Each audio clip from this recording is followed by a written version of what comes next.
खुशहाल भाग्यशाली अपने को मानते हैं। तो भी हमारे गुरु माता पे करना और इससे जितने भी अधिकारी उपस्थित हैं सभी को हार्दिक अभिनंदन। तो कार्यक्रम के पहले मैं चाहूँगा कि प्रशांत विक्रम जी के द्वारा गुरु माता को सौ आकर के सम्मानित करेंगे। आना मात्र 120 रुपया, टिकट काउंटर चालू है।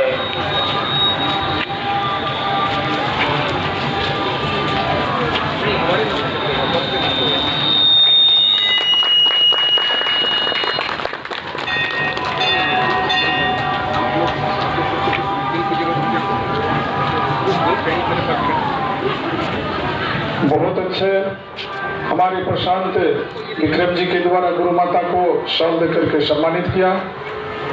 और हमारे जितने भी संताल आदिवासी के गुरु माता गुरु बाबा तीन पे है करना जो तो मान मनोते प्रिया। और आज जो है हम लोगों का दिशम गुरु, सफा गुरु, पयूर गुरु, संताल समाज के बहुत बड़े ऐतिहासिक महापुरुष हम लोगों का आज उसका मूर्ति का भी स्थापन होना है। और इस शुभ अवसर में उपस्थित हमारे विभिन्न संगठन से उपस्थित सभी अधिकारी को मेरा हार्दिक अभिनंदन, स्वागत है। तो इसके संबंध में दो शब्द रखेंगे माननीय सूबेदार जी, उससे मैं आग्रह करूंगा कि इसमें दो शब्द अपना रखें।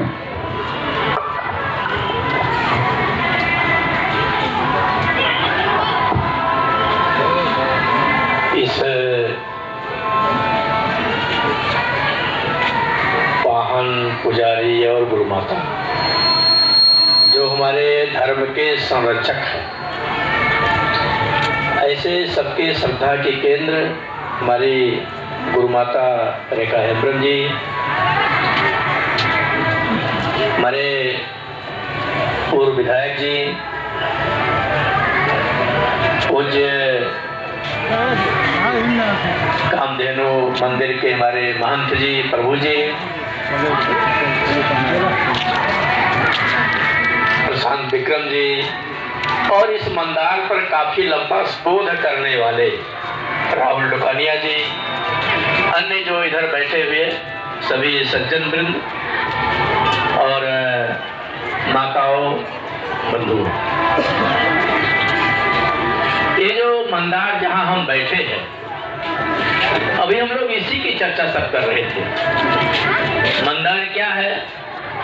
तो संथाल समाज ये मानता है ये जो मंदार है ये संथाल समाज की वर्जिन भूमि है। अभी ये चर्चा हो रहा था कि जो सृष्टि का निर्माण हुआ है वह निर्माण यहीं से हुआ है, यानी ये मंदार पहाड़ से। और तो मैंने लोगों को बताया कि ये जो संथाल समाज है ये इसका प्रमाण है कि ये मंदार पहाड़ विश्व का सर्वाधिक पुराना पहाड़ है। ये हिमालय जैसा नहीं है, हिमालय जो है वो मिट्टी का पहाड़ है, क्योंकि ये गंगा के उस पार यानी इसको भी लेकर के और हिमालय तक ये सारा क्षीर सागर था, जिसमें इसी मंदार को लेकर के समुद्र मंथन हुआ था। अब इसका प्रमाण क्या है? तो एक तो ये मंदार पहाड़ प्रमाण उसका है, और वायु पुराण में इसका विशेष वर्णन है। सभी पुराणों में सर्वाधिक जो पुराना पुराण है वो वायु पुराण है। और इसका दूसरा प्रमाण यह है, देवघर के बगल में नाग वासुकी भगवान का मंदिर है, वहां भी जल चढ़ाने लोग जाते हैं। और जो नाग वासुकी है उसी सर्प को लपेट करके इस मंदार में क्षीर सागर में समुद्र मंथन हुआ था। तो इसे हम कल्पना कर सकते हैं कि यह जो हमारा मंदार है कितना पुराना है। साउथ एशिया के, दक्षिण एशिया के किसी भी देश में आप जाएंगे, इंडोनेशिया में जाएंगे, सिंगापुर में जाएंगे, किसी अन्य देश में जाएंगे, आपको हवाई अड्डे पर जब आप उतरेंगे तो समुद्र मंथन का चित्र आपको बड़े बड़े बने हुए मिलेंगे। लेकिन दुर्भाग्य बिहार का है कि पटना के एयरपोर्ट पर हवाई अड्डे पर उतरेंगे तो आपको मंदार कहीं दिखाई नहीं पड़ेगा। और पटना नहीं, भागलपुर, बांका भी आप आएंगे तो आपको मंदार दिखाई नहीं पड़ेगा। ये थोड़ा सा सरकार प्रयत्न कर देती तो हमें लगता है कि इतनी इनकम, जितना सरकार का राजस्व से लाभ नहीं होता, उससे ज्यादा लाभ यहाँ के पर्यटन से हो सकता था। लेकिन सरकार ने पूरी उपेक्षा किया, क्योंकि सरकारें कैसी हैं हम सारे लोग समझ सकते हैं। इस देश के जो प्रथम प्रधानमंत्री थे, उनको इस देश से कोई मतलब नहीं था, उनको भारतीय संस्कृति से कोई मतलब नहीं था, उनको अपने सनातन धर्म से भी कोई मतलब नहीं था। इसलिए उन्होंने ये सारी पुरानी चीजों को कभी टच नहीं किया, छुआ नहीं। और उनके खानदान के लोगों ने भारतीय संस्कृति को और सनातन धर्म को समाप्त करने के लिए प्रयत्न किया, और आज भी वो प्रयत्न कर रहे हैं।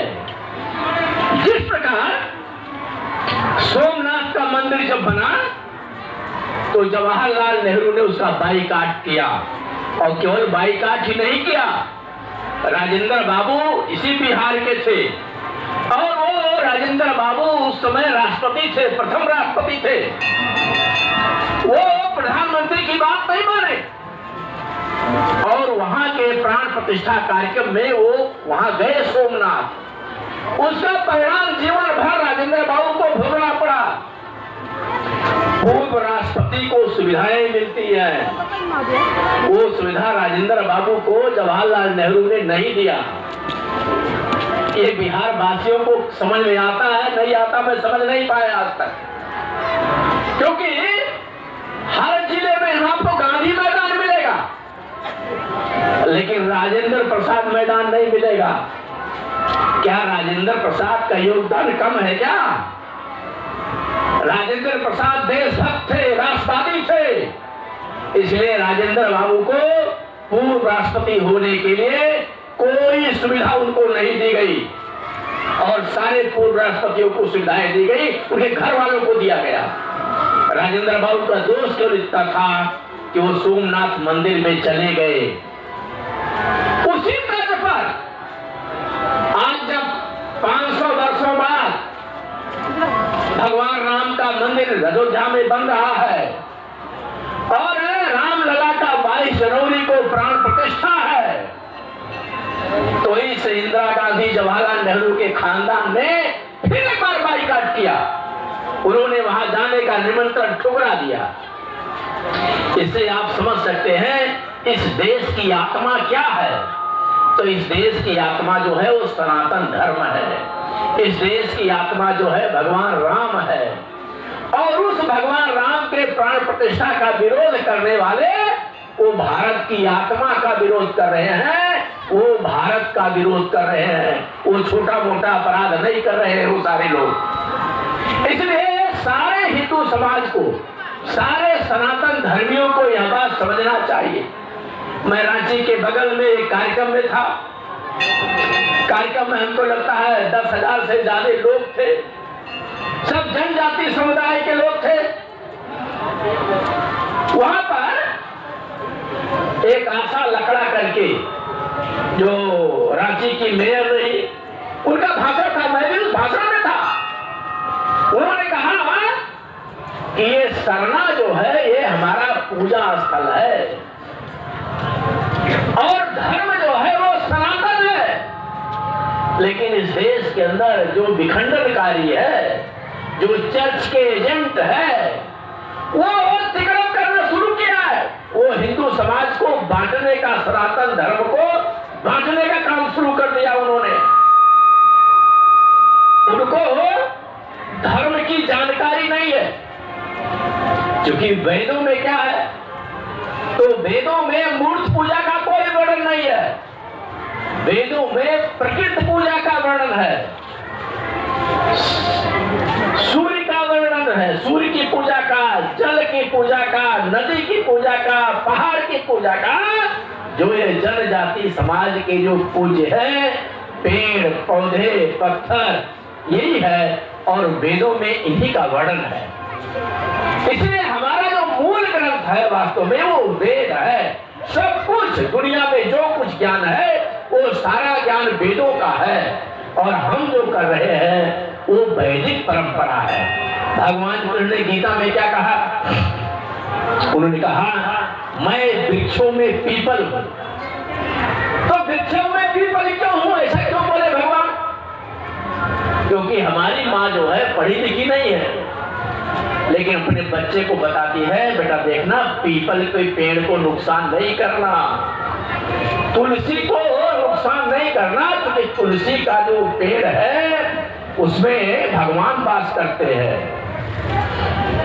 क्यों ऐसा है? तो एंटीबायोटिक है तुलसी में, तुलसी में सैकड़ों रोगों की दवा है तुलसी।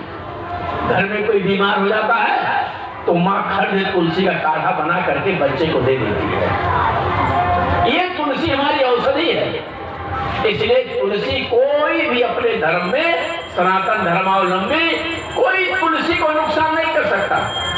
उसको घर में रखेगा, उसकी पूजा करेगा, ठंडी का सीजन आ जाएगा तो नीचे दीपक जलाएगा जिससे उसका पत्ता जो है गिरने न पाए ठंडी के नाते। ये हमारी मान्यता है।